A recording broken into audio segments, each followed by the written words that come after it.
বিয়ের পর থেকে না সংসারের টুকিটাকি জিনিসগুলো কিনতে আমার বেশ ভালো লাগে। কিন্তু জানো তো, সব মেয়েদেরই এই একই অবস্থা হয়। বিয়ের আগে তো সাজগোজের জিনিস, এটা ওটা, জামা প্যান্ট, কিন্তু বিয়ে হয়ে গেলে না তখন সংসারের জিনিসটাই বেশি চোখে পড়ে। তো আমার দশাও সেই একই হয়েছে। তো বরকে বলেছিলাম হটপট নষ্ট হয়ে গেছে, হটপট কিনে আনতে হবে। তো আমাকে বললো তোমার জন্য একটা সারপ্রাইজ আছে, চলো গিয়ে খুলে দেখি। দুজনে মিলে এই যে চলে এসেছি, ও আমাকে খুলে দেখাচ্ছে। সাইড দেখেই আমি বুঝে গেছি তিনটে হটপট।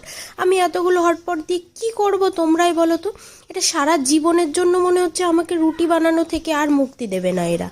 প্রতিদিন আমাকে এই রুটি বেলা ভাজা, কি যে একটা ঝামেলায় পড়েছি এদেরকে নিয়ে। আর সব থেকে বড় কথা, ধরে আনতে বললে সেই বেঁধে নিয়ে আসে। তিনটে হটপট একবারে কিনে দিয়েছে, যেন আমি আর না বলতে পারি যে হটপট নেই, রুটি বানাতে পারছি না। এটাই সংসার জীবন, কি আর করা যাবে। আমার মতো তোমরাও বাড়ি বসে বসে কপাল চাপড়াও।